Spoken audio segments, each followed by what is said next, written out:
Il y a des perceptions du fœtus qui sont totalement hallucinées par le cerveau, qui sont dues soit à la mobilité d'autres organes, l'utérus qui bouge, les intestins qui bougent, soit même à des générations de perceptions totalement artificielles par le cerveau lui-même. Il n'y a plus de bébé dans le ventre et pourtant la mère va continuer à percevoir 10 mouvements du fœtus. Parfois, pour des grands-mères qui ont fait une grossesse il y a 60 ans, il y a 50 ans, elles ressentent encore certaines fois des mouvements du fœtus à l'intérieur du ventre. C'est ce qu'on a appelé dans notre livre le syndrome du bébé fantôme. AVS avec Philippe Robichon. Voilà, et AVS, ça veut dire à votre santé. Bonjour et bienvenue, très belle journée santé à tous. J'ai 2 psychiatres sur le plateau ce matin, alors j'espère que je vais pouvoir maîtriser.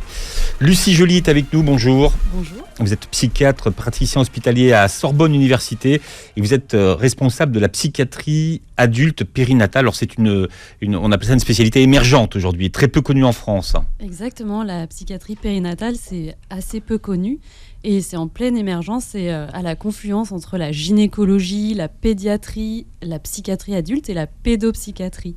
Et en fait, pendant longtemps, ça a été exercé par la pédopsychiatrie avec un œil focalisé sur le bébé. Mmh. Et en fait, maintenant, on développe tout ça à travers les neurosciences avec un œil sur la maman.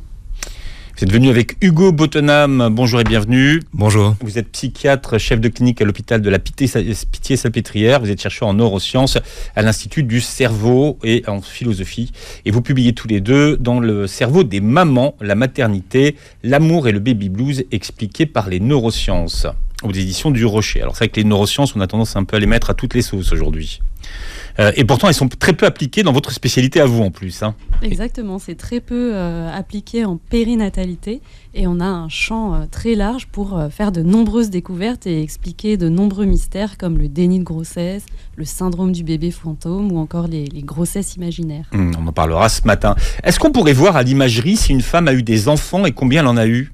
Oui, tout à fait. Alors, on ne peut pas le voir de façon directe. Donc, on peut utiliser par contre certains marqueurs, certains proxys qui nous permettent de déduire si une femme a eu ou pas des enfants. Et même chez des femmes pour lesquelles la grossesse a eu lieu il y a 40 ans. C'est-à-dire qu'on sait qu'à l'imagerie, il y a des différences morphologiques qui persistent après la grossesse et qu'on peut déduire un peu par des calculs mathématiques notamment. Mais on voit pas vraiment. Non, on voit pas précisément. Il n'y a pas un signe d'un seul coup qui va être lié à la présence d'un bébé. 2 enfants. Voilà, non. Il n'y a pas une zone du cerveau, on va dire, là, c'est sûr qu'il y a 2 bébés qui sont nés. Par contre, en fonction de la morphologie du cerveau, en faisant plusieurs IRM, et notamment en utilisant des techniques notamment d'apprentissage profond, des techniques de deep learning, on peut déduire un peu ce qui se passe et quelles sont les différences qui existent entre des femmes qui ont eu des enfants et qui n'ont pas eu des enfants. C'est quoi le deep learning ? Deep learning, c'est en fait, on va utiliser une technique de calcul, on va prendre plein d'informations, et grâce à ces informations qui sont connues, préexistantes, on va pouvoir déduire un peu on va pouvoir faire des inférences sur ce qu'on observe au niveau d'une imagerie, au niveau d'un traitement d'informations. Bien, vous verrez qu'on va apprendre plein de mots ce matin. À noter, Lucie, que vous avez développé à la PHP Sorbonne Université une application numérique qui s'appelle Smartpartum. Exactement. Et c'est assez génial comme outil. Alors, Smartpartum, c'est une application qui est en cours de construction et qui sera opérationnelle en début 2023. Et en fait, les mères dans les services de suite de couches, à la sortie de la maternité, elles vont pouvoir scanner un QR code où il va y avoir le téléchargement de cette application et elles vont pouvoir recevoir des soins, des conseils de soins primaires au bébé, des conseils de sortie de maternité immédiat. Et puis elles vont pouvoir aussi remplir des questionnaires d'anxiété, de dépression, de trauma. Et en fonction des réponses à ces questionnaires, on leur proposera soit de la psychothérapie, avec par exemple des exercices de cohérence cardiaque ou de méditation pleine conscience, soit elles répondront avec des réponses assez inquiétantes, et à ce moment-là, elles seront mises directement en lien avec une plateforme téléphonique où une psychologue pourra répondre à leur appel. Oui, parce qu'il faut expliquer que la dépression et la maternité, c'est un sujet dont on parle assez peu, mais c'est très fréquent. Alors la dépression du postpartum, c'est assez fréquent et ça va toucher une femme sur 4. Donc c'est quand même un chiffre sur 4, c'est énorme. Énorme. Alors dans un délai de combien ? C'est ça qu'il faut comprendre. C'est combien de temps après Alors dépression du postpartum, on va parler de l'accouchement jusqu'au 1 an, voire 2 ans après l'accouchement. Donc c'est quand même une période assez étalée. Il faut rappeler aussi que le suicide maternel en suite de couche, c'est quand même la 2e cause de mortalité après les maladies cardiovasculaires. Donc c'est quand même... Ça, c'est le tabou des tabous. Hein. Voilà. On n'en parle jamais.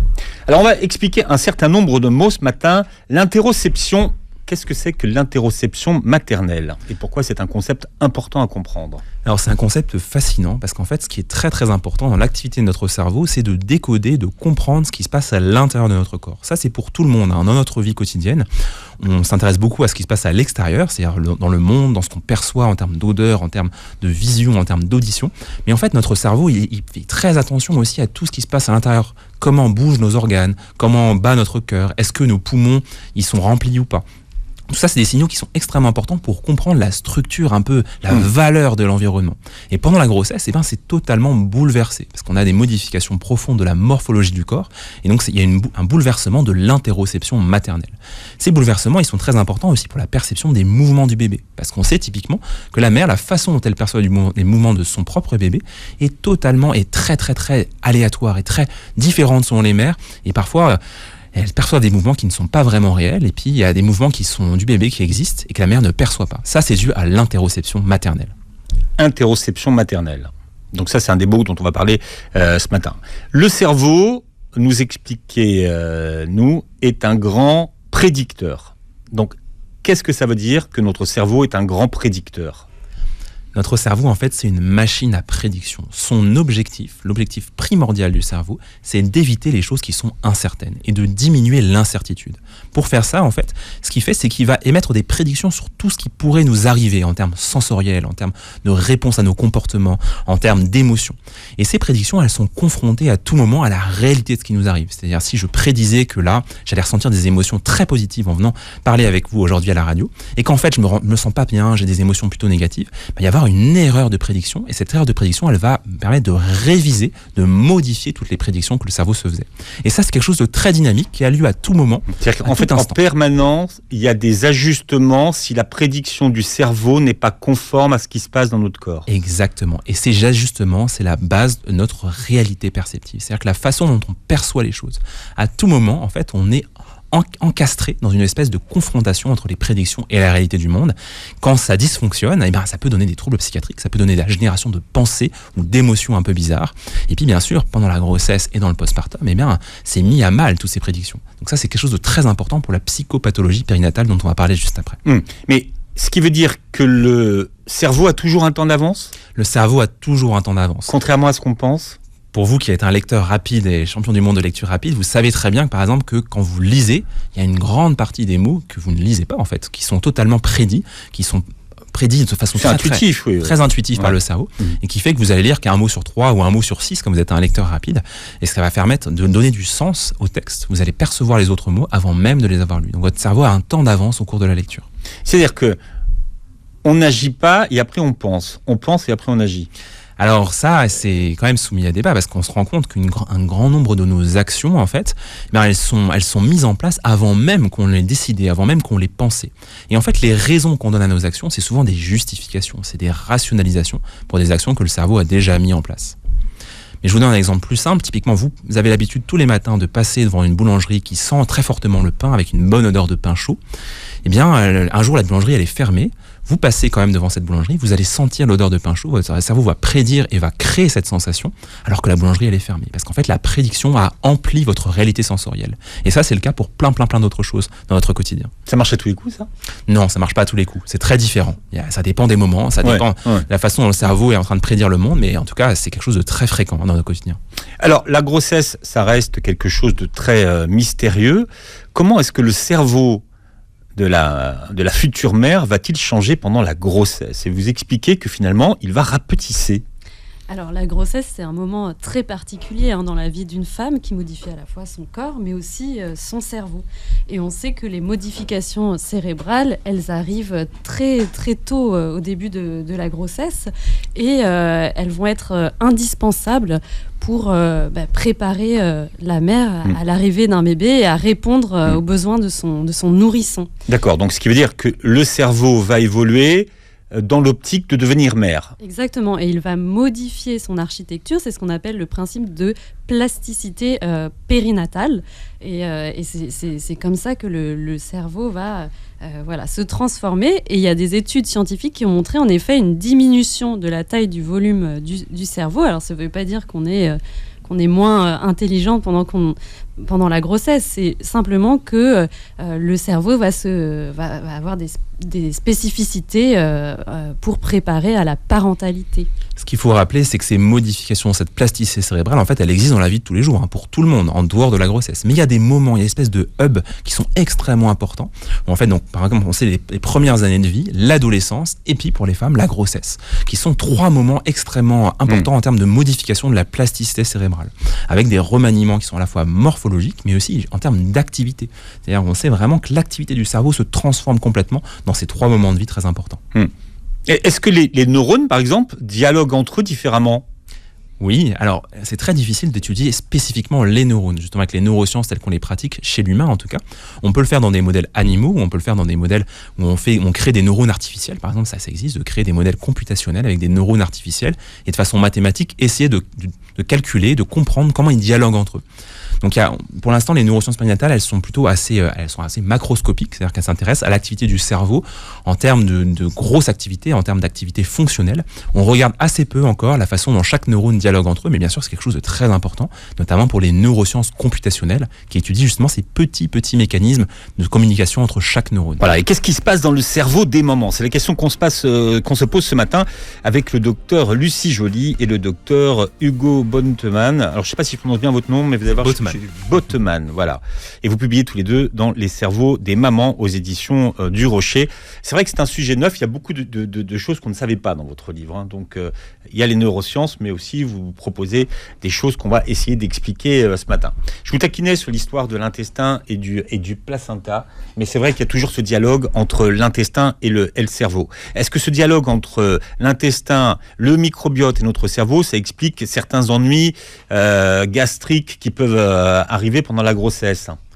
On parle beaucoup de l'intestin comme le deuxième cerveau. Vous savez que c'est quelque chose qui est très populaire maintenant comme terme. Il faut surtout parler du corps, parce que tout le corps, l'ensemble du corps est tapissé de cellules nerveuses et l'ensemble du corps interagit, communique à tout moment avec notre système nerveux central, permettant d'influencer à la fois son activité, mais aussi la façon dont il décode le monde. C'est-à-dire que ça, on sait très bien, par exemple, que notre interoception, l'intérieur de notre corps, ce qu'on parlait tout à l'heure, va influencer la façon dont on perçoit la valence, la valeur affective du monde qui nous entoure.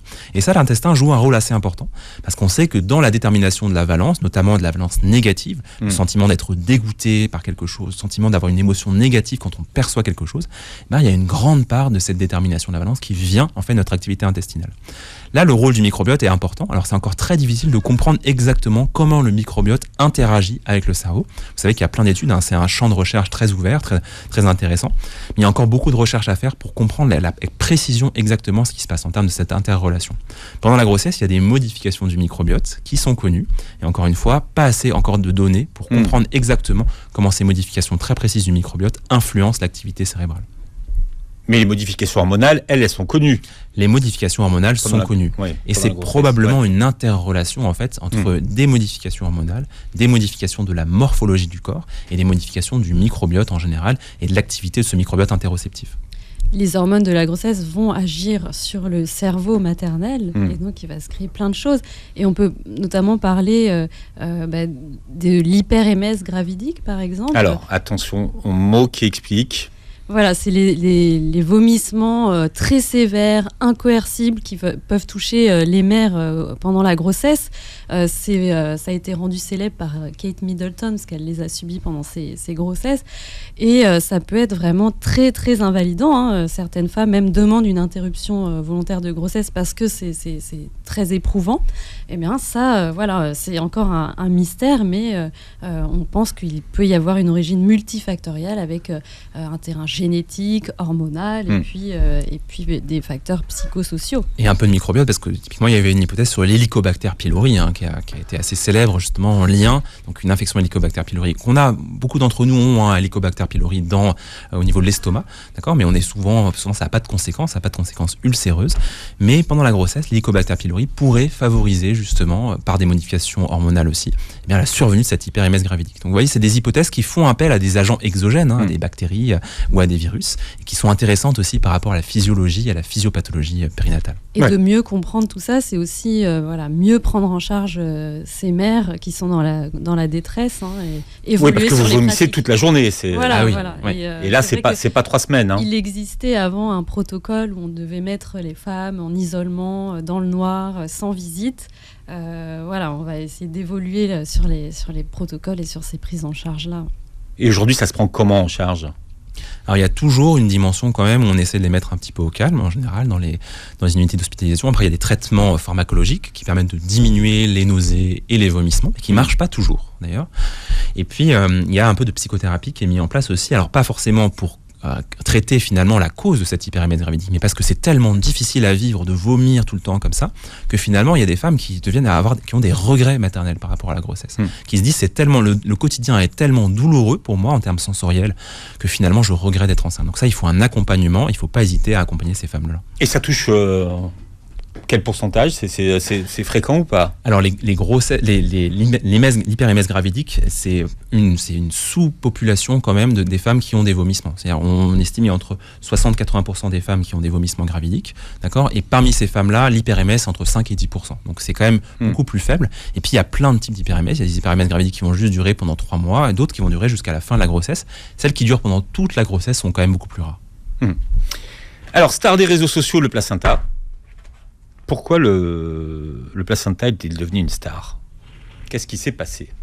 Le placenta, il y a plein de choses autour du placenta. Alors c'est aussi un champ de recherche très intéressant parce que le placenta, il sécrète beaucoup de molécules qui sont des molécules utilisées par le cerveau et qui sont des molécules qui ressemblent parfois à celles qu'il y a directement dans le cerveau. Donc ce qu'on appelle des neurotransmetteurs. On sait que le placenta, il va sécréter pas mal de neurotransmetteurs qui vont influencer la façon dont le cerveau du bébé va finalement se développer. Et puis probablement ça influence aussi la façon dont le corps de la mère et son cerveau, donc le cerveau maternel, vont communiquer entre eux. Donc ça modifie des choses qui sont assez importantes. Puis le placenta, c'est quelque chose qui a été popularisé parce que maintenant il y a beaucoup de femmes, notamment aux États-Unis, qui se sont mis sur les réseaux sociaux en montrant la placentophagie, c'est-à-dire le fait de manger son placenta, qui peut être sous différentes formes. Il y a des femmes qui ont fait des smoothies de placenta, des femmes qui l'ont fait. On trouve des recettes maintenant. Exactement. Il y a des encapsulées même. Alors on rappelle qu'en France c'est interdit, c'est une pratique qui n'est pas autorisée en France, parce qu'on a une politique française par rapport aux objets biologiques qui est assez stricte, mais aux États-Unis c'est des choses qui sont utilisées. Il faut faire attention quand même, il y a des risques infectieux notamment. Donc ne vous amusez pas à faire ça, à manger le placenta, parce que le placenta il peut être porteur aussi de plusieurs germes, notamment une fois qu'on a fait la délivrance, donc il faut faire attention avec ces techniques. Il y a des boîtes aux États-Unis qui proposent par exemple de mettre en petits comprimés le placenta et la femme peut le garder pendant 1 an comme ça et prendre chaque jour des petits morceaux de placenta. Alors oui, en France c'est interdit parce que le placenta il a un statut tout particulier, il est considéré comme un greffon et donc c'est interdit. Oui, c'est pour ça qu'on n'a pas le droit de l'utiliser. Comment expliquez-vous qu'on retrouve des cellules fétales au niveau du cerveau de la mère ? Ça c'est un mystère. C'est un mystère qui est aussi un axe important de recherche. C'est ce qu'on appelle le microchimérisme fœtal. Donc c'est le fait qu'il y ait des petites cellules du fœtus qui soient passées dans le corps de la mère et qui vont avoir une influence à la fois au niveau corporel. On ne sait pas très bien sur quoi, mais probablement sur les organes de la mère, il y a une influence, et puis dans le cerveau directement. Et qui ne sont pas forcément reconnus d'ailleurs comme des agents exogènes. Parce que vous savez que dès que vous avez des cellules qui ne vous appartiennent pas et qui passent dans votre corps, votre organisme il va produire des molécules, des anticorps, des choses qui vont essayer de combattre ces cellules étrangères. Et là, dans le cerveau maternel, parfois, ces cellules fétales, elles passent et elles sont considérées presque comme une harmonie, comme si c'était quelque chose qui faisait partie du corps lui-même de la mère. Alors ça, c'est des recherches qui sont compliquées, parce que c'est très difficile chez l'humain de faire ces recherches-là. Mais qu'on peut faire chez l'animal, notamment, en essayant de comprendre la façon dont ces cellules vont interagir avec les cellules de la mère et avoir un effet. Ça, c'est encore une fois des recherches d'avenir futur, notamment qui sont à la frontière entre l'épigénétique, la génétique et puis les neurosciences computationnelles dont on a parlé juste avant. Alors il y a un passage passionnant dans votre livre, c'est la façon dont se construit le lien singulier entre la mère et son bébé, et savoir à quel moment ce lien se construit-il. Mais déjà, le lien, il apparaît très tôt au moment de la grossesse. C'est ce qu'on appelle le lien anténatal. Le lien avec son bébé, c'est pas automatique, hein, c'est quelque chose qui se construit, qui passe par plusieurs étapes, hein, pendant la grossesse, l'accouchement, le postpartum. Et voilà, c'est pas dans l'idée, dans le grand public, voilà, on est tout de suite très bien avec son bébé.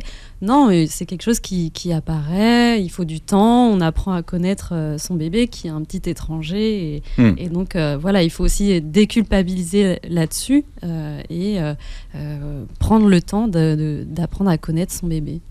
Il y a une des choses qu'on oublie souvent dans l'attachement, alors qu'on étudie à l'Institut du cerveau, justement, parce qu'on s'est dit que c'était très important d'étudier ça, c'est la sensation, justement, tout ce qui est perception du fœtus. C'est-à-dire, à quel moment, quand la mère ressent les mouvements du fœtus ou ressent la présence du fœtus, comment c'est relié finalement à l'attachement.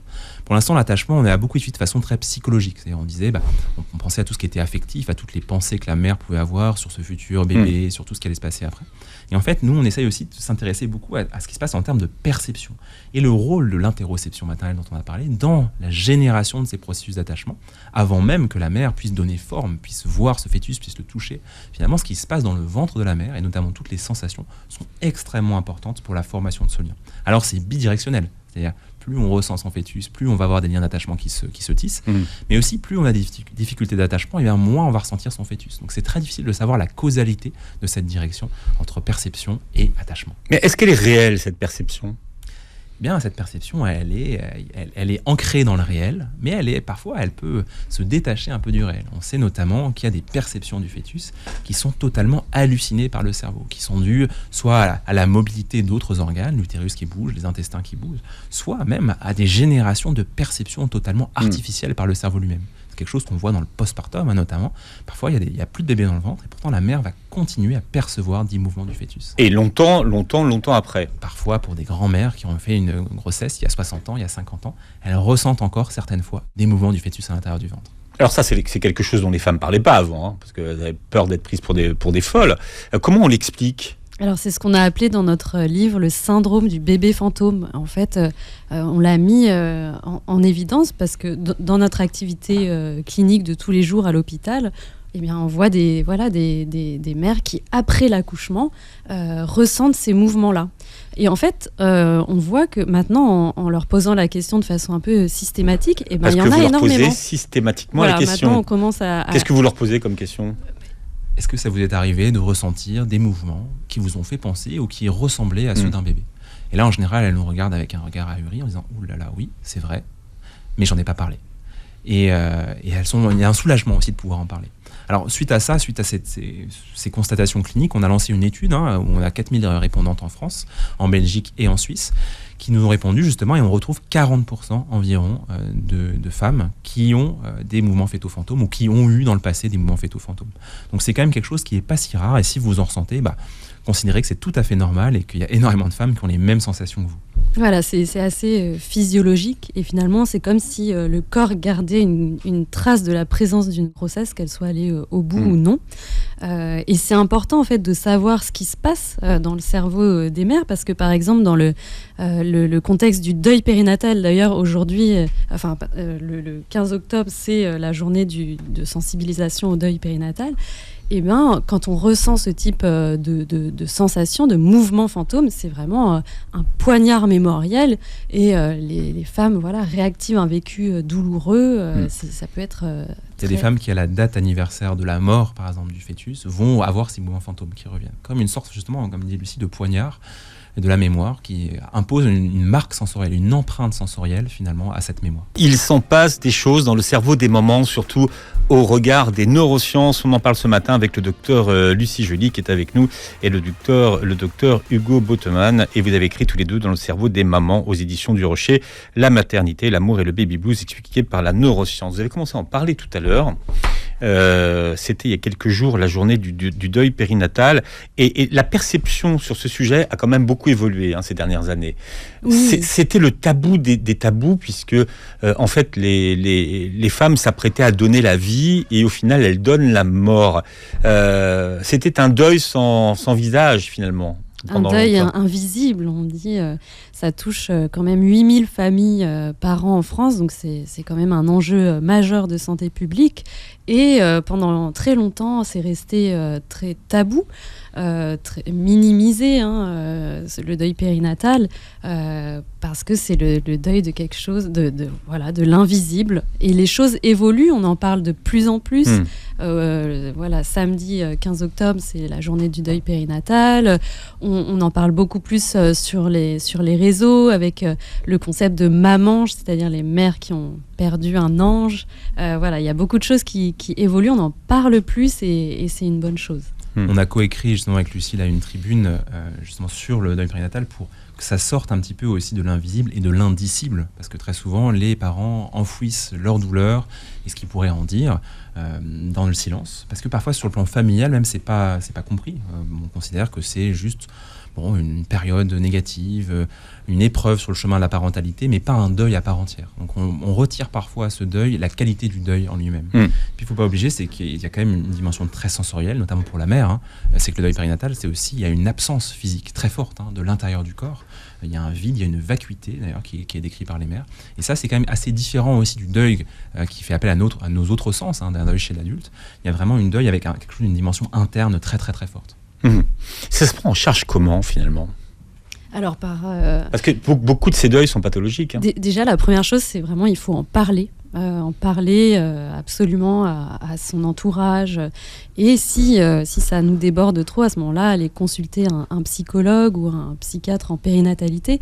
En effet, il y a 20 à 30% des deuils qui deviennent des deuils pathologiques, c'est-à-dire que les symptômes sont sévères, avec une vraie douleur morale, voire des idées suicidaires qui apparaissent. Et donc, il faut absolument les prendre en charge. La frontière entre le normal et le pathologique est très difficile pour le deuil. Il y a une tendance à psychiatriser le deuil en général.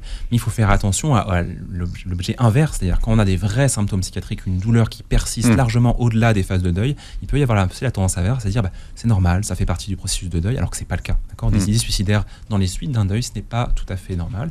Il ne faut pas hésiter à en parler et à consulter à ce moment-là. Et puis les grossesses suivantes peuvent être aussi compliquées à vivre. Et donc, trouver la place de ce nouveau bébé. Et donc, elles doivent être accompagnées. Vous qui êtes un spécialiste du cerveau, est-ce qu'on connaît l'impact justement du deuil sur le cerveau ?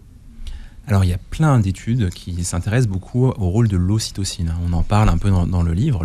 L'ocytocine, c'est l'hormone de plein de choses. De l'amour. C'est une neurohormone. Souvent, c'est utilisé comme l'hormone de l'amour, ce qui il faut prendre avec des pincettes, des énormes pincettes. Ah bon ? Parce que c'est beaucoup plus complexe. Il y a un mythe qui tombe là. C'est beaucoup plus complexe que ça. Notamment, on se rend compte que c'est l'hormone de plein de phénomènes. Alors, des phénomènes qui sont liés à l'interoception, dont on a parlé juste avant, des phénomènes qui sont liés à la façon dont on perçoit les relations sociales, et les phénomènes aussi d'attachement, à une figure d'attachement.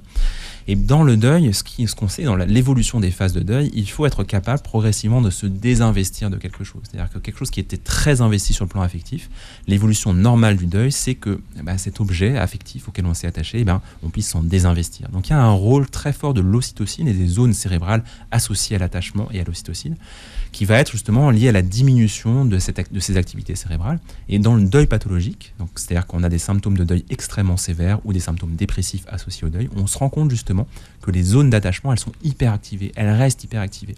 Comme si finalement le cerveau n'arrivait pas à passer ces phases de deuil et à désinvestir la figure qui était autrefois investie. Donc ça, c'est un champ de recherche important, un peu moins en périnatalité, mais dans le deuil adulte.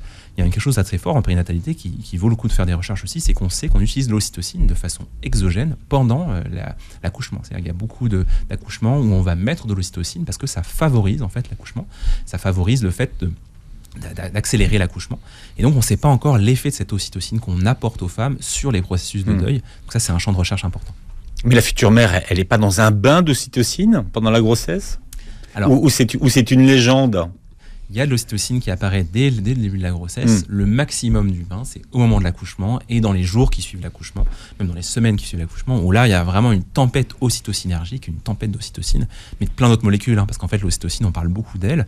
C'est ce qu'on voit, c'est la partie émergée de l'iceberg, mais en fait, l'ocytocine, elle va interagir avec la dopamine, avec d'autres neurotransmetteurs qui ont sûrement une importance aussi cruciale pour ces phénomènes d'attachement. Je crois que la mère est dans un tsunami hormonal. C'est pas que l'ocytocine. Il n'y a pas que de l'ocytocine, c'est ça que vous voulez dire. Est-ce que le père en a ? Oui, bien sûr, et le père en a. Et puis on en a tous en fait à tout moment, hein, quand on s'attache à quelqu'un, quand on crée une relation d'attachement avec par exemple une relation amoureuse, une relation d'amitié, eh bien on va aussi utiliser ces zones ocytocinergiques. Mais il faut faire attention, parce que typiquement on parlait du rôle de l'ocytocine dans l'amour. L'ocytocine, en fait, elle nous pousse quand même à aimer ce qui est très proche de nous. C'est-à-dire qu'elle a tendance à être générée pour avoir un rôle dans l'attachement de ce qui est très proche, mais ça peut avoir un rôle inverse, c'est-à-dire que les choses qui vont être un petit peu en dehors de notre groupe social, en dehors de notre endogroupe, eh bien, quand il y a beaucoup d'ocytocine, ça peut avoir tendance à augmenter l'agressivité ou le sentiment un peu de rejet des autres. C'est quelque chose qu'on voit chez les animaux typiquement. Très proche pour ceux qui sont le plus proches de nous, et par contre très agressif avec ceux qui vont être un peu différents de nous.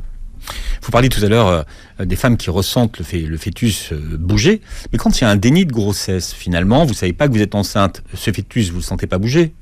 Bah oui, il y a certaines grossesses qui restent invisibles, et dans les cas des dénis de grossesse, la femme, elle n'a pas conscience d'être enceinte.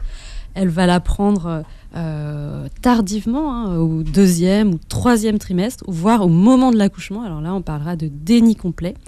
Et c'est des femmes qui ne présentent aucun signe de grossesse, pas de gonflement abdominal, pas de tension mammaire, rien. Et ça, le déni de grossesse, nous, on l'explique dans le livre comme un trouble qui implique finalement les perturbations de l'interoception. Le cerveau reste aveugle et le corps dissimule. Moi, ce que j'aime, c'est la question que vous vous posez, c'est qui a trompé l'autre ? Est-ce que finalement, c'est le cerveau qui a trompé le corps ou est-ce que c'est le corps qui a trompé le cerveau ? On en revient toujours à cette idée que le cerveau, a priori, il parle premier. Eh bien, on ne sait pas encore. C'est justement un des objectifs des recherches qu'on mène en ce moment à Sorbonne Université, à l'Institut du cerveau, c'est qu'on ne sait pas encore de quoi ça part. Est-ce que c'est le cerveau qui trompe le corps ou est-ce que c'est le corps ? Probablement qu'en fait, une interaction des deux et vraiment qui se co-trompent l'un et l'autre dans cette espèce de dissimulation de la grossesse. Et on ne sait pas encore pourquoi, pour quelles raisons. Mais ce qui est certain, c'est que les femmes qui ont eu tendance à faire un déni de grossesse, elles pourraient en faire d'autres, en fait. Il y a une majoration aussi des phénomènes qui pourraient faire qu'il y a d'autres types de déni de grossesse qui viennent après. Puis le déni de grossesse, en fait, ça implique donc la dissimulation finalement par le corps de phénomènes sensoriels. Eh bien, on sait que c'est des femmes qui ressentent un peu différemment aussi leur corps en général, qui ont une interoception donc dans la vie quotidienne qui est un peu modifiée. Donc ça, c'est une des choses qu'on étudie chez les femmes qui ont eu des dénis de grossesse et qu'on essaie de voir un peu la perception directe du cerveau et du corps. Mais est-ce que dès qu'elles l'apprennent, finalement, le corps reprend sa place ou pas forcément ?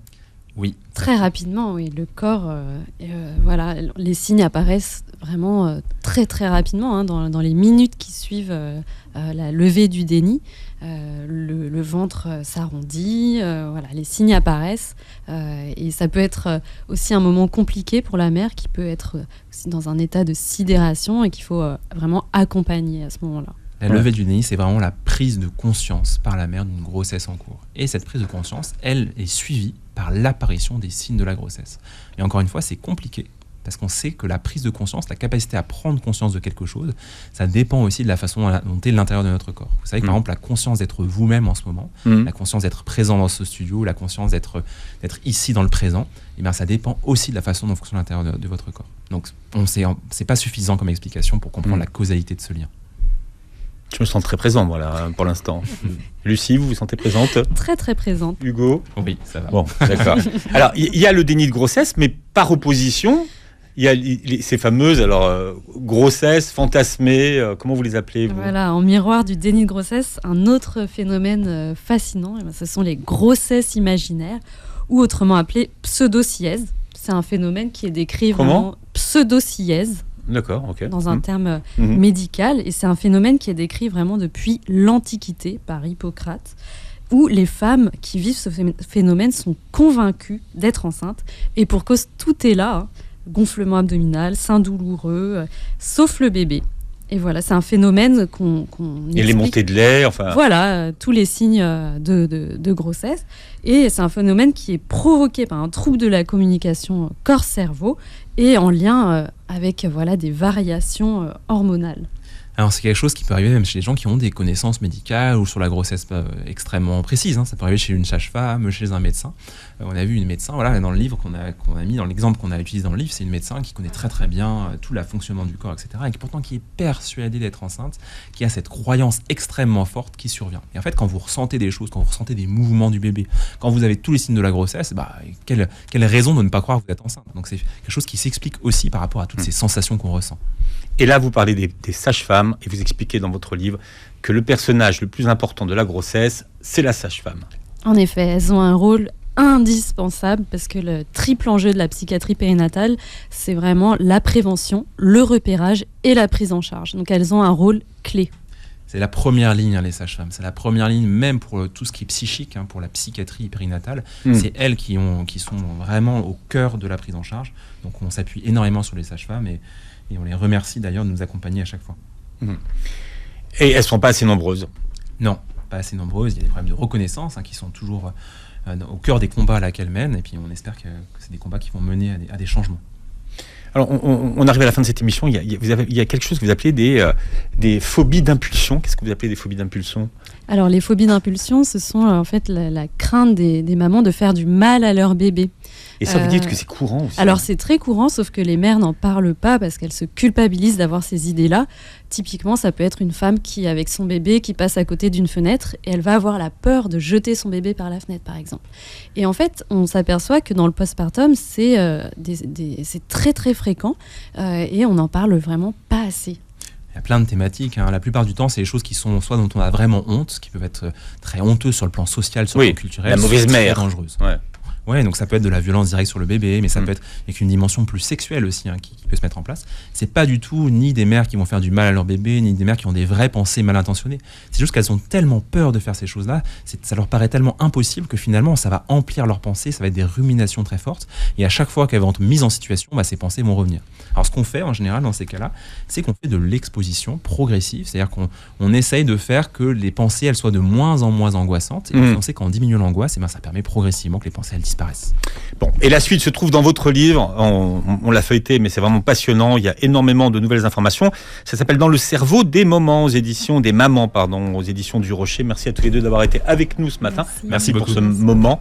Vous réécouterez l'émission en podcast sur beurrefm.net et vous verrez la vidéo, la captation de cette émission sur notre chaîne YouTube.